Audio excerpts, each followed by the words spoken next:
తాకట్లో ఉన్న బంగారాన్ని విడిపించి ఆ రోజున మార్కెట్ ధర కట్టి మిగిలిన డబ్బును మీకు అందిస్తుంది కొమ్మూరి గోల్డ్. ఇప్పుడు వచ్చేది మీరెప్పుడు వచ్చారు? ఎప్పుడు వచ్చానంటావు? నేనే చెప్పాలా? ఇక్కడ ఉన్న చెట్లు చెప్తాయి, రాలిన పువ్వులు చెబుతాయి. మీకు ఊపిరి ఆడకపోతే కాపాడేది ఎవరు? ఇక నా పాపరా, నేనేం చెప్పినా మీకు నవ్వులాటగానే ఉంటుంది. నిజమండి, మొన్న మా ఫ్రెండ్స్ ఇద్దరు సైకిల్ మీద ఇలాగే డబుల్స్ వెళ్తుంటే పోలీసులు పట్టుకున్నారట. అలాగే మన ఇద్దరు ఇప్పుడు పట్టుకున్నారనుకుంటే అప్పుడు మనం మరి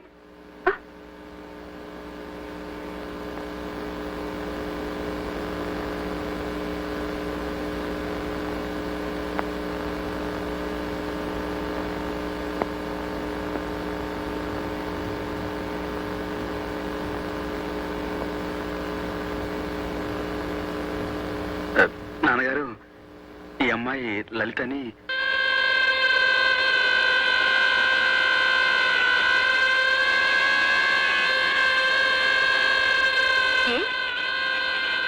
అంటుకోవచ్చుగా.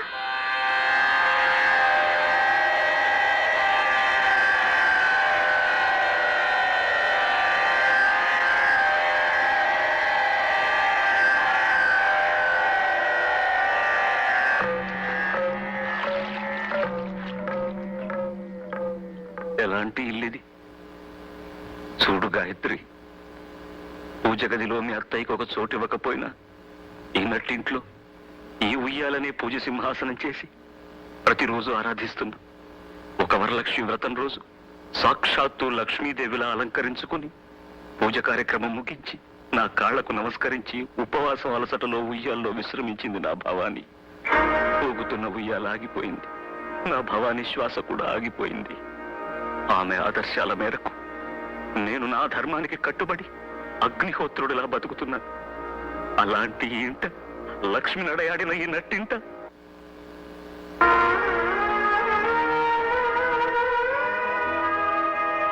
ఏమయ్యా సూర్య, ఇలాంటి పని చేశావు? ఏమిటొదినా? లలిత ఒక హరిజన్ అమ్మాయని నాతో చెప్పలేదే. ఆ విషయం నా దగ్గర ఎందుకు దాచావయ్యా? ఇందులో దాచేదే ఉందినా? అదొక పెద్ద విషయంగా తీసుకోలేదు నేను. ఆ అమ్మాయి అందంగా ఉంటుంది, పైగా మంచిది. అందుకే ప్రేమించడం తప్పు కాదనుకున్నాను. అంతే. అంతేనా?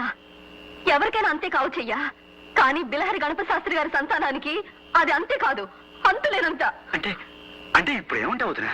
నీ విషయంలో ఆ పిల్ల హరిజనుల పిల్లని తెలియక నిన్ను ప్రోత్సహించడం తప్పైతే అందుకు నన్ను క్షమించు. ఈ ఇంట్లో పెళ్లి కావలసిన తులసి మొక్క లాంటి చెల్లెలుంది. సంప్రదాయ చందనవనంలో పండిపోయిన మహావృక్షం లాంటి మీ నాన్నగారు ఉన్నారు. అలాంటి ఇంట్లో అప్రియమైనవి ఏం జరిగినా అప్పుడు నా ధర్మం. చూడు బాబు, నేను ఇంటికి పెద్ద కోళ్ళు మాత్రమే కాదు, తల్లి తర్వాత తల్లిని. బాబు సూర్యం, నన్ను క్షమించు. ఈ విషయం ఇంకేం మాట్లాడుకో.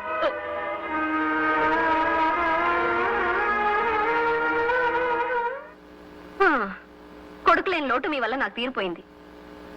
ఇటు తిరగండి. మూగబ్బాయి కదా అని మృదంగం నేర్చుకోమని మీ నాన్నగారు పంపిస్తే అత్తెరైన ఆ మూగ నోటితో నాదస్వరం నేర్చుకొచ్చి నిలబడ్డారు. చెయ్యి.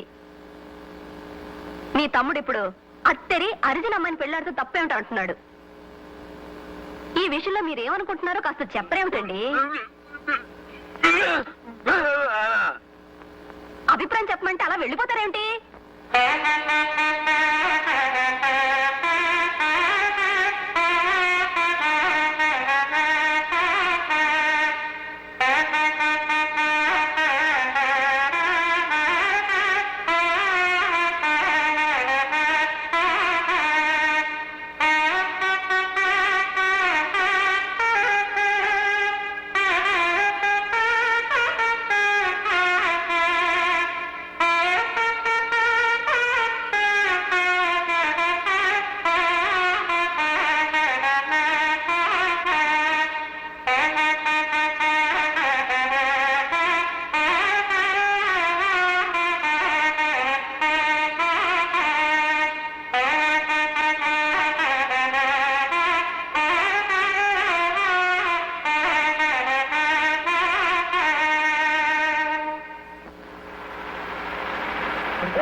పడిపోయండి. ఆసుపత్రికి తీసుకెళ్ళండి గారు, కార్లో తీసుకెళ్తారండి. బండుందిగా, బండ్లో అయితే ఆలస్యం అయిపోతుందండి, రక్తం పోతుంది సార్. సార్ దయచేసి తీసుకెళ్ళండి సార్. సార్ మాకు కచేరీకి టైం లేదు. ఆలస్యంగా వెళ్ళడం నాకు అలవాట్లేదు. ఆ బండి ఎక్కించారుగా మీ వాడిని. ఏమీ కా ప్రభా, భగవంతుడు. నాన్నగారు, మనం సూర్యం కూర్చో. డ్రైవర్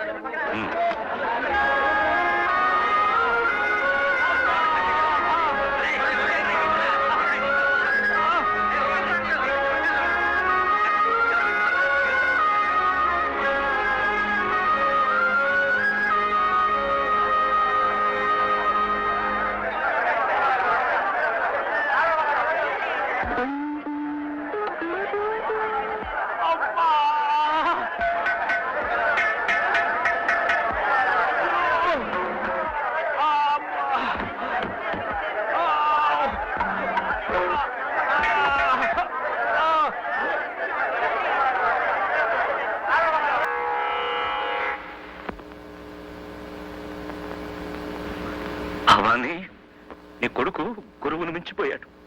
గురువు గుండెల్ని తన్ని తరిమేసేటంతగా మించిపోయాడు. సంతోషించు, సంతోషించు.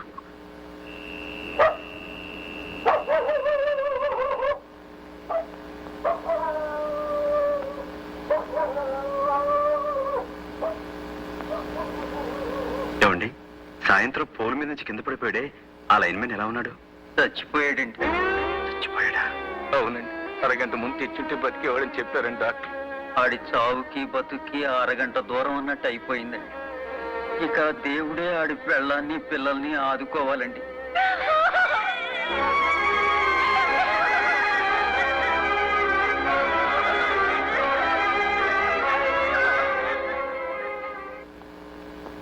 ఆదిత్య హృదయం పుణ్యం సర్వశత్రు వినాశనం జయావహం జపే నిత్యమక్షయం పరమం శివం. రాత్రంతా ఎక్కడుండి వస్తున్నావు? మైలపడి వస్తున్నావా? అదేరా, ఆ అంటరాని దాంతో గడిపి మైలపడ్డావా అని అడుగుతున్నాను. నాన్న, సూర్య నమస్కారం చేస్తున్న నోటితోనే సూర్యాన్ని తుమ్మెత్తిపోయకండి. నాకన్నా మీ మనసులోనే అంటరాని ఆలోచనలు ఎక్కువగా ఉన్నాయి. క్షమించండి. నేను ఎక్కడికి వెళ్ళానో మీరు ఊహించలేరు కూడా. కరెంటు పోల్ మీద నుంచి కింద పోతే అడవిలో దిక్కు లేకుండా మనం వదిలేసామే, ఆ వ్యక్తి ఆసుపత్రిలో చచ్చిపోయాడు. అది మీరు తెలుసుకోవాలి. అలాగా అన్నంత మాత్రాన పోయిన మనిషి తిరుగు రాడు నాన్న. భగవంతుడు ఉన్నాడు, పుండిని పంపేశారే, మరి ఏ భగవంతుడు అతను కాపాడలేదే? అరగంట ముందు అతని ఆసుపత్రికి చేర్చలేని వాడే అతని పాలిట భగవంతుడై ఉండేవాడని డాక్టర్లు చెప్పారు. ఇది కూడా మీరు తెలుసుకోవాలి. సూర్యం, అందులో ఏమన్నా అర్థం ఉందంటావా? చావు పుట్టుకలు కర్మఫలాలు. ఆ మనిషికి ముగింపలా వ్రాసిపెట్టుంది, ముగిసిపోయింది. నాన్న, మీ కర్మ సిద్ధాంతానికి ఎదురులేకపోవచ్చు, కానీ సంగీతమే సర్వస్వం అనుకునే ఈ మూర్ఖ సిద్ధాంతం నుంచి బయటపడండి. మనిషి పట్ల మనిషికున్న ధర్మం కన్నా ఈ సంగీతం గొప్పదేం కాదు. నా ధర్మం నాకు బాగా తెలుసురా. భగవంతుడి సేవ కన్నా ధర్మం లేదు, సంగీతం కన్నా భగవంతుడి సేవ మరొకటి లేదు. అయితే చచ్చిపోయిన అతని మరణానికి మన బాధ్యత లేదంటారా? వాడెవడో చావడానికి మనమెలా కారణమవుతావురా? నన్నే మీ ముందు అందరూ మూగవాళ్ళ పడుంటారు అనుకుంటున్నారు, కానీ కానీ నాకు నోరుంది. న్యాయాన్యాయాలు మాట్లాడి తీరతాను. ఇంతకీ ఏమంటావు? మీరు ఊ అనే ఒక్క మాట ఉంటే అతను బతుకుండేవాడు. మీరు అనలేదు, నేనైతే అనుండేవాడిని. కానీ ఎలా? నేను కొడుకుని, తండ్రిని కానీ. కాబట్టి అతని చావు కారణం మీరు. మీరే అతన్ని చంపారు. మీరు ఒక హంతకుడు. కన్న తండ్రిని దుర్భాషలాడేంత పెద్దవాడి వైపోయావా నువ్వు? వదిన, నువ్వు కొట్టినా చంపినా ఇది మాత్రం నిజం. ఒక ఆడదాని అనాథన చేసి ఆ పసివాళ్ళని దిక్కులేని వాళ్ళని చేశామే, అది మహాపాపం. ఆ పాపానికి నేను బాధ్యుణ్ణి. అది నన్ను జీవితాంతం దహిస్తూనే ఉంటుంది.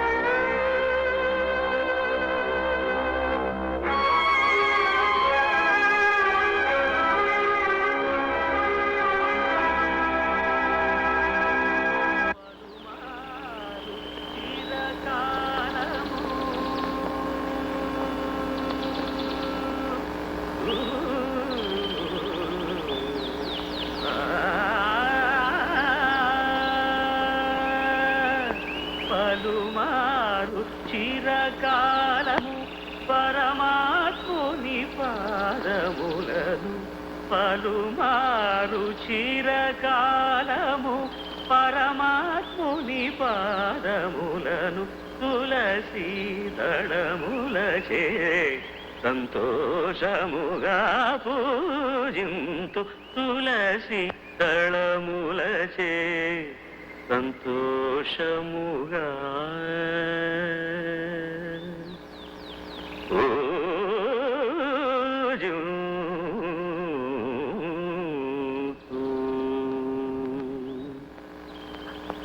నమస్కారం గురుగారు. నువ్వు పాడిన రాగం ఏమిటో తెలుసా బాబు? వినికిడి జ్ఞానమే తప్ప విజ్ఞానం లేనివాణ్ణి. నాకు ఆ రాగం పేరు తెలియదు గురుగారు. మొహం చూస్తే బ్రాహ్మణులా ఉన్నావు. బ్రాహ్మడివేనా? అవును గురుగారు. తల్లావచ్చల వారి అబ్బాయిని, కాశ్యపస గోత్రం. మరి జంధ్యం వేసుకోలేదే? ఇంకా ఉపనయనం కాలేదు. చిన్నప్పుడే మా నాన్నగారు చనిపోయారు. బ్రహ్మోపదేశం చేసి జంధ్యం వేసే దిక్కులేని వాణ్ణి.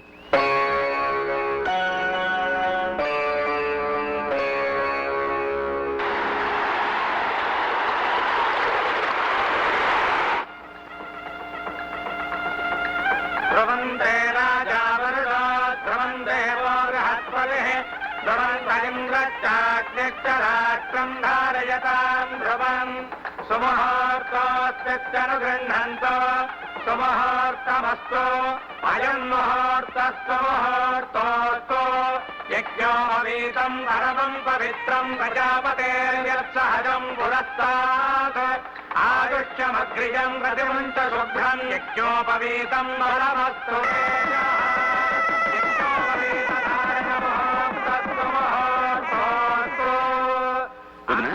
ఉపనయనం చేస్తున్నారే, ఆ అబ్బాయి ఎవరు? ఏమో నాకు తెలియదు సూర్యం. ఎవరో బీదబ్బాయట. ఉదయాన్నే ఇంటికి తీసుకొచ్చి గబగబా బ్రహ్మోపదేశానికి ఏర్పాట్లు చేయించారు. ధూమ్ ధామని గొప్పగా చేస్తున్నారే, అబ్బాయి పేరు? అది మంచి రాగం పేరే, చారుకేసి. చారుకేసి. చారుకేసి. చారుకేశ శర్మ అహంభూ అభివాదయే. చారుకేశ శర్మ అహంభూ అభివాదయే. వదినా, నేను కచేరీకి బయలుదేరుతాను. బాబు సూర్యం, కొంచెం కాఫీ తాగేళ్ళు. ఇప్పుడు కాఫీ ఎందుకు వదినా? పర్వాలేదు, వచ్చేసరికి ఏ రాత్రి అవుతుందో ఏమో. ఇందా.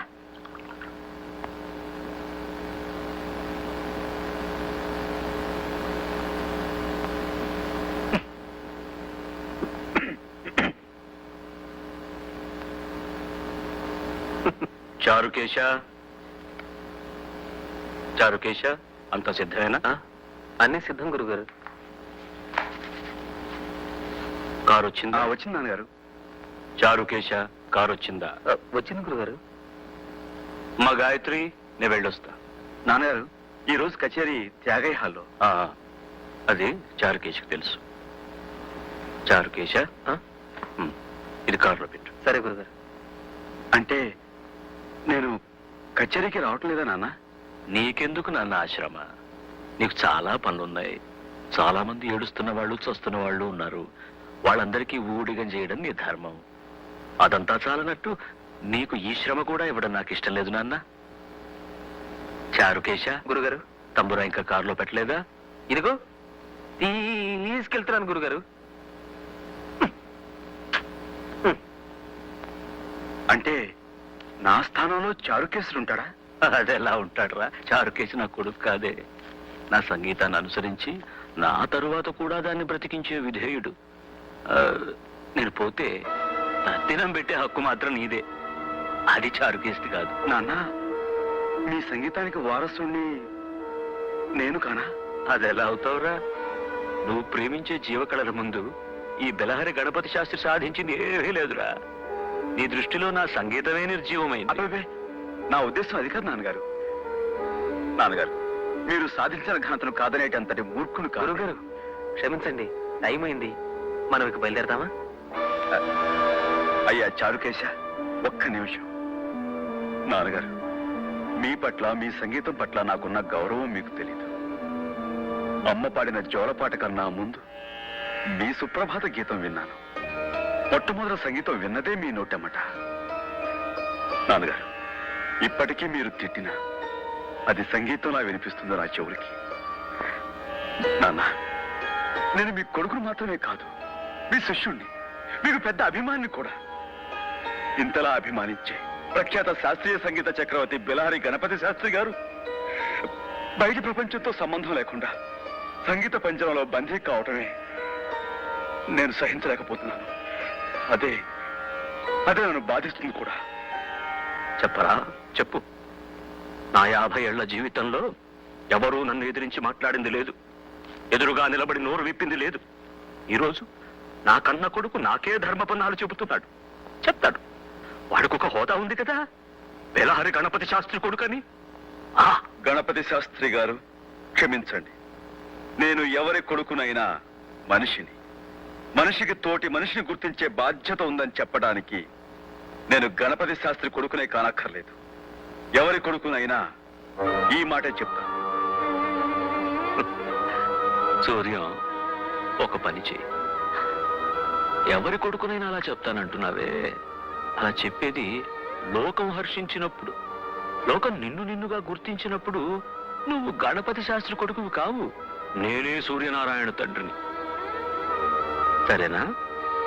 ఆ రోజు వచ్చినప్పుడు నా పరాజయాన్ని 10 మంది ముందు అంగీకరించి తండ్రిగా నా కైదండం చేసి నిన్ను గౌరవిస్తాను. పుత్రగాత్ర పరిశ్రంగ సుఖాన్ని మనస్ఫూర్తిగా అనుభవిస్తాను. అంతవరకు నేను నీకేమీ కాను.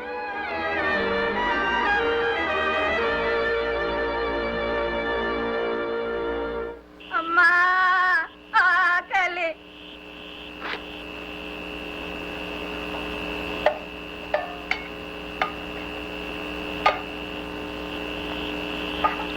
వదినా, సూర్యం, ఏమిటిదంతా? నేను ఇంట్లోంచి వెళ్ళిపోవాలని నిశ్చయించుకున్నాను వదినా. పిచ్చివాళ్ళ మాట్లాడుకో. ఏమండి, చూసారా మీ తమ్ముడు ఏమంటున్నాడో చూసారా? ఏం లేదన్నయ్య, అలానే వెళ్ళిపోవడమే అందరికీ మంచిది. నాన్నగారు నన్ను అవమానించారన్న కోపంతో నేను వెళ్ళలేదు వదినా. మా దృక్పథాలు కలవనప్పుడు మేము వేరుగా ఉండటమే మంచిది. నా మూలంగా నాన్నగారికి మనశ్శాంతి, ఆరోగ్యం దెబ్బతినకూడదు. అది కాదు బాబు. దయచేసి నన్ను ఎవరూ ఆపడానికి ప్రయత్నించకండి. మీరు సంతోషంగా పంపితే నాకు అదే తృప్తిగా ఉంటుంది. నా వల్ల కాదు బాబు.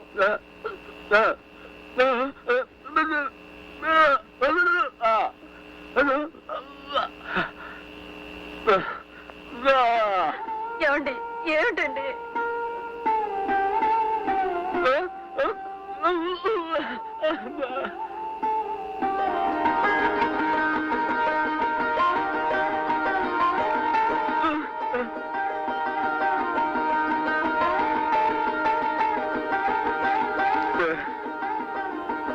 వద్దన్నయ్య.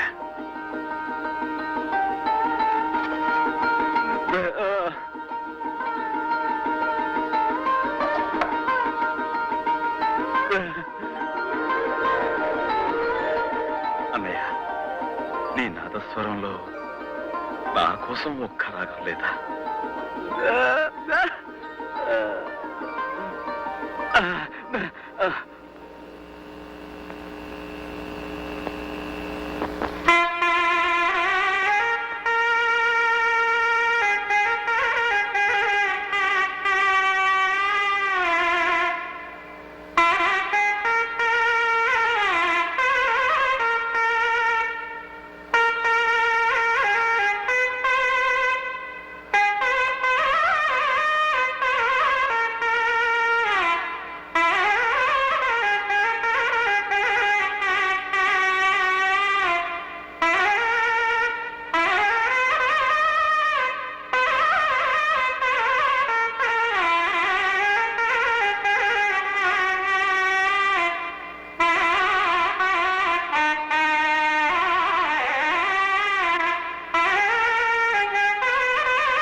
సూర్యం నువ్వా ఈ వేళప్పుడు ఎక్కడికయ్యా? ఏం లేదు సార్, కొంచెం పని ఉండి. ఆ పనేదో రేపు చూసుకోవచ్చు కానీ ఇంటికి పోదాం రా. అది ఏం మాట్లాడుకురా.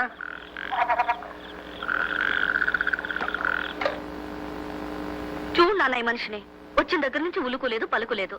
కారణం చెప్పకుండా మనసులో తానే బాధపడుతున్నాడు. నువ్వు ఎలాగైనా సరే ఇతని చేత మాట్లాడించాలి నీ స్టైల్లో.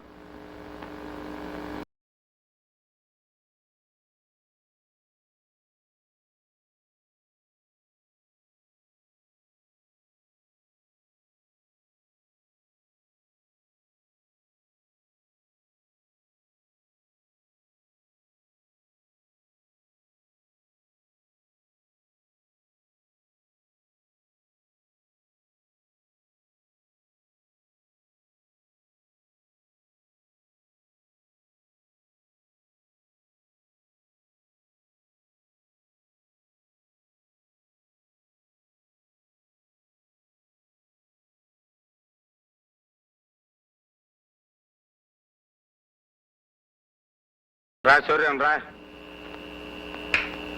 ఇది నా క్లయింట్ ఇల్లు. ఇక్కడ నువ్వు హాయిగా ఉండొచ్చు. ఏనికయ్యా దిగులు పడతావు? మీ నాయన నయం నిన్ను పెంచి పెద్ద చేసి అలగొట్టాడు. మా నాయన నన్ను 8వ ఏట అలగొట్టాడు. ఏమైందిట? దానివల్ల జీవితంలో కష్ట సుఖాలు తెలుసుకోవడానికి నాకు అవకాశం దొరికింది. సూర్యం, చీకటి తర్వాత సూర్యోదయమే కదా. ఇది నా క్లయింట్ ఇల్లు అని చెప్పానే. వాళ్ళ అబ్బాయి వాళ్ళ నాన్నకి తెలియకుండా మందు కొట్టడానికి ఇంటికి వస్తుండేవాడు.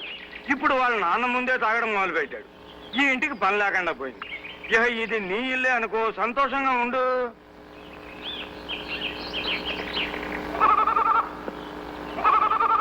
ఏమ్మా, నువ్వు లైన్ మ్యాన్ నారాయణ భార్యవు కదూ? అవునండి. ఎలా ఉన్నావమ్మా? ఎలా ఉంటాం బాబు? ఆయన పోయాక ఎండు పొలలు ఎండాకులు ఏరుకుని ఎండిపోయిన బతుకులయ్యాయి మాయి.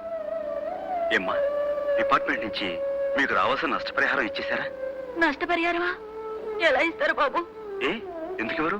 డ్యూటీలో ఉండగా తాగి పడిపోయాడు కాబట్టి గవర్నమెంట్ వాళ్ళు మా పూచి లేదని చెప్పేశారు. నారాయణ తాగేవాడా? ఎవరు తాగరు బాబు ఈ ఊళ్ళో. అందరూ తాగుబోతు సచ్చినోళ్లే. పెళ్ళాం బిడ్డలు ఎంత నెత్తి నోరు మొత్తుకుని ఏడుస్తున్నా తాగుడుకు బలి కాని కాపరాలున్నాయా ఈ ఊళ్ళో? వాళ్ళకేం బాబు, ఖుషీగా తాగుతారు, కుటుక్కున పోతారు. మా బతుకులే ఇలా సావలేని బతుకులు, బతకలేని సావులు. వస్తాను బాబు.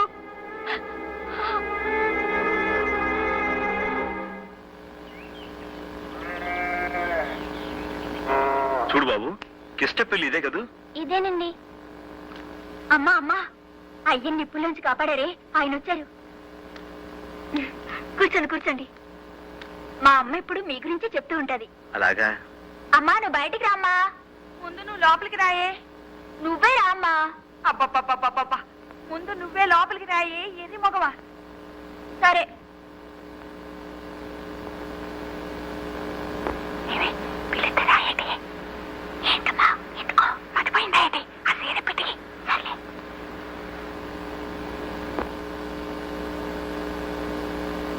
దండాలండి బాబు గారు. బాగున్నారా బాబు? గుర్తున్నాను అన్నమాట. అదేంటి బాబు, మా బతుకుల్ని నిలబెట్టిన భగవంతుణ్ణి ఎలా మర్చిపోతాం? అదే వరే. అసరే కిష్టపెక్కడా? ఆడిక్కడ ఎందుకుంటాడు బాబు గారు? కళ్ళు పాకల్లో దొల్లుతూ ఉంటాడు. కళ్ళు పాకలోనా? అదేంటి, ఇంత ప్రమాదం జరిగిన తర్వాత కూడా తను ఇంకా తాగుడు మానలేదా? ఎంత ప్రమాదం జరిగినా ఇంకా బతికే ఉన్నాడు కదండి. మరి సచ్చేదాకా తాగాలి కదండి. అర్ధరాత్రి ఇంటికొస్తాడు. అది లేదు ఇది లేదని ఏదెతుకు తింటాడు బాబు గారు. ఇవ్వకపోతే మా అమ్మ వైపు సీరేస్తానండి. నన్ను బండబూతూ తింటానండి. కూలో నాలో చేసి నేను 4 డబ్బులు తెస్తానండి. నేను కూడండి మా అమ్మహను పడేస్తానండి. నువ్వు ఊరుకోయే. అదేంటి, అమ్మాయి లోపలనే మాట్లాడుతుంది. రామ్మా, బయటికి రా. అది బయటికి రావాలంటే నేను లోపలికి వెళ్ళాలి బాబుగారు. ఉన్నది ఒక్క చీరేనండి. నేను సైతం విశ్వవీణకు తంతినై మూర్ఛనలు